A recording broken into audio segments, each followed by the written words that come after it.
월스트리트의 역사에서 정말 전설적인 인물을 한 명 꼽으라고 한다면 많은 사람들이 바로 이 사람, 제시 리버모어를 떠올릴 겁니다. 1929년 대공황을 정확히 예측해서 지금 돈으로 수십억 달러를 벌어들인 인물이니까요. 그런데 그의 삶은요, 눈부신 성공과 또 처참한 실패가 계속해서 반복되는 그야말로 한편의 드라마 같았어요. 오늘 우리는 그의 전력서를 통해서 시대를 초월하는 투자의 지혜는 과연 무엇인지 한번 살펴보려고 합니다. 바로 이 한마디의 리버모어 철학의 정수가 담겨 있다고 할 수 있습니다. 주식시장은 상승이냐 하락이냐를 맞추는 그런 도박판이 아니라는 거죠. 그에게 시장은 거대한 조류, 그러니까 바다의 흐름과 같았어요. 중요한 건 바람이 어디로 불지 예측하는 게 아니고요. 지금 물이 어느 쪽으로 흐르고 있는지, 즉 올바른 편을 파악하고 그 흐름에 그냥 배를 띄우는 거였습니다. 이 간단하면서도 강력한 원칙이 그의 모든 전략을 꿰뚫고 있습니다. 그렇다면 이 전설은 대체 어디서부터 시작된 걸까요? 그의 여정을 한번 따라가 보죠. 놀랍게도 그의 시작은 월스트리트의 그 화려한 거래소가 아니었습니다. 바로 버킷숍이라고 불리는 허가받지 않은 사설 거래소, 훨씬 더 거친 무대였죠. 정말 놀라운 시작 아닌가요? 그는 정규교육 대신 오직 시세 표시기, 티커 테이프만을 스승으로 삼았습니다. 14살이라는 어린 나이에 주가 움직임에서 반복되는 패턴을 발견했고요. 불과 1년 뒤인 15살에 이미 자기 첫 돈을 벌기 시작했죠. 물론 실패도 있었습니다. 하지만 1907년 시장 전체가 무너져 내리는 대폭락장에서 그는 흐름을 정확히 읽고 공매도에 나서면서 월스트리트의 거물로 떠오르게 됩니다. 당시 버켓숍은요, 우리가 생각하는 그런 주식 거래소가 아니었어요. 고객이 주가 상승에 돈을 걸면 거래소는 하락에 돈을 거는 식이었죠. 사실상 고객과 거래소가 서로 싸우는 도박장이었던 셈입니다. 바로 이런 환경 덕분에 리버모어는 기업 가치 같은 복잡한 분석 없이 오직 가격의 움직임, 즉 테이프를 읽는 능력을 극한까지 연마할 수 있었던 겁니다.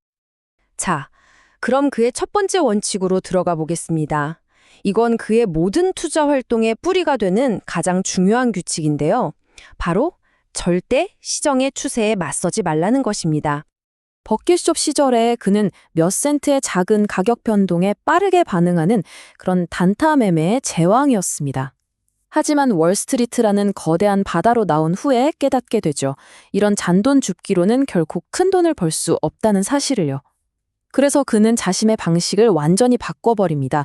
거대한 시장의 흐름, 즉 주추세를 파악하고 그 거대한 파도에 올라타는 전략으로 진화하게 된 거죠. 이 최소 저항선이라는 개념, 이게 정말 흥미로운데요. 리버모어는 시장이 마치 물과 같아서 가장 힘이 덜 드는 방향으로 움직이려는 속성이 있다고 봤습니다. 물이 항상 위에서 아래로 흐르는 것처럼요.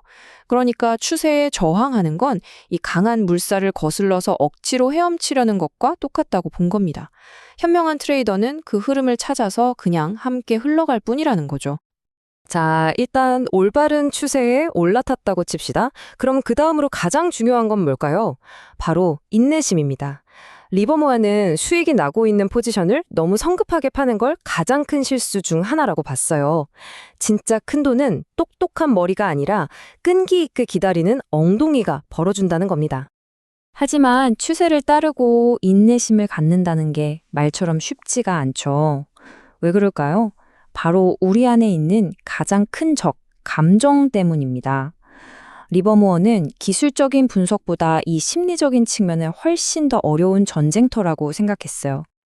그는 거의 모든 투자 실패의 원인으로 이 4가지 내부의 적을 꼽았습니다. 시장에 대한 무지, 더 큰 수익을 바라는 탐욕, 손실을 볼까봐 떠는 두려움, 그리고 가장 교활한적인 희망입니다. 이 4가지가 바로 우리 계좌를 파괴하는 주범이라는 거죠. 이 중에서 리버모어가 가장 위험하다고 꼽은 적이 뭔지 아세요? 바로 희망입니다. 정말 역설적이지 않나요?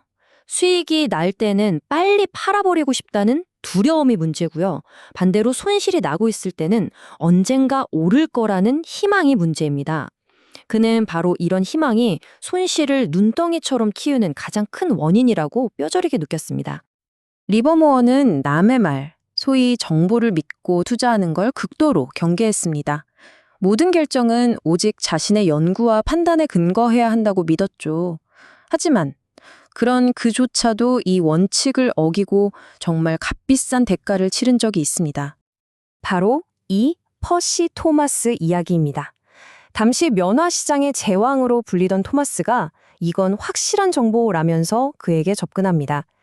리버무어는 자신의 원칙에 따라서 처음엔 거절했지만 토마스의 그 매력적인 말과 확신에 결국 넘어가고 말죠.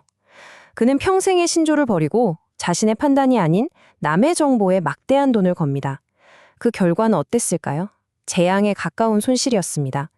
이 뼈아픈 경험을 통해서 그는 아무리 위대한 사람의 말이라도 결코 자신의 판단을 대신할 수는 없다는 교훈을 다시 한번 피로 새기게 됩니다. 자, 이제 그의 가장 실전적인 무기, 바로 자금 관리 규칙을 살펴볼 차례입니다. 이건 감정의 함정을 피하고 이 무자비한 시장에서 오랫동안 살아남기 위한 아주 구체적인 생존 기술이라고 할 수 있죠. 그의 가장 유명한 리스크 관리 원칙입니다. 그는 수익이 나는 포지션은 가만히 둬도 알아서 잘 커가지만 손실은 방치하는 순간 암세포처럼 자라서 계좌 전체를 위협한다고 봤어요. 그래서 어떤 거래에서든 손실이 총 자본의 10%를 넘지 않도록 하라는 생존을 위한 절대적인 규칙을 세웠던 겁니다. 그리고 이 피라미딩 전략이야말로 그의 자금 관리 기술의 핵심입니다. 굉장히 영리한 방법인데요. 먼저 작은 규모의 정찰병을 보내서 시장의 반응을 살핍니다. 만약 주가가 올라서 수익이 난다? 그럼 내 판단이 옳았구나 라는 신호를 보고 본대를 투입해서 물량을 더 늘리는 거죠. 여기서 가장 중요한 점은 반드시 더 높은 가격에, 즉 이기고 있을 때만 추가 매수한다는 겁니다. 반대로 손실이 나면 절대 물량을 늘리지 않아요. 우리가 흔히 말하는 물타기는 그에게는 절대 금지된 전략이었습니다. 그럼 대체 언제 거래를 시작해야 할까요? 리버모어는 전환점이라는 개념을 활용했습니다. 주가가 $100나 $200처럼 심리적으로 아주 중요한 가격대를 강력하게 돌파할 때 이게 바로 진짜 추세가 시작되는 신호라고 본 겁니다. 그는 이런 결정적인 순간이 올 때까지 끈기 있게 기다렸다가 최대의 추진력을 얻으면서 시장에 진입했습니다. 리버모어의 규칙들은 분명 천재적이었습니다. 하지만 시장이라는 거대한 괴물과의 끊임없는 싸움은 그의 영혼을 서서히 갉아먹고 있었어요. 그의 삶의 마지막 장은 우리에게 승리의 대가란 무엇인지에 대해 많은 것을 생각하게 합니다. 이 표가 그의 롤러코스터 같았던 인생을 아주 잘 보여줍니다. 그는 여러 번에 걸쳐서 정말 상상도 할 수 없는 부를 쌓았다가 또 모든 것을 잃는 과정을 반복했습니다. 1929년 대공황 때 $1억 천문학적인 돈을 벌었지만 그 엄청난 성공 뒤에도 결국 다시 파산하고 말죠. 이 극단적인 오르내림이 주는 심리적 압박은 과연 어땠을까요? 이 일화는 트레이딩의 심리적 부담이 얼마나 큰지를 정말 상징적으로 보여줍니다. 만약 당신의 포지션이 당신의 잠을 방해한다면 그건 이미 당신의 통제 범위를 넘어섰다는 신호입니다. 잠이 올 수 있는 지점까지 포지션을 줄이라는 이 조언은 오늘날에도 여전히 유효한 지혜라고 할 수 있죠. 결국 그는 시장을 정복하는 데는 성공했지만 자기 내면의 적들을 다스리는 데는 실패했습니다. 부와 명성을 모두 얻었지만 평생 마음의 평온을 찾지 못했고 결국 비극적인 선택으로 생을 마감하게 되죠. 그의 삶은 우리에게 질문을 던집니다. 위대한 성공 뒤에 드리운 그림자는 과연 얼마나 클 수 있는지를요. 제시 리버모어, 그는 100년이 지난 지금도 수많은 트레이더들에게 영감을 주는 거인입니다. 그의 규칙들은 시대를 초월해서 여전히 유효하죠. 하지만 그의 삶은 우리에게 마지막 질문을 던집니다. 시장이라는 게임에서 이기는 것의 궁극적인 대가는 과연 무엇일까요? 그리고 그 대가를 우리는 기꺼이 치를 수 있을까요? 이 질문에 대한 답은 아마 우리 각자의 몫일 겁니다.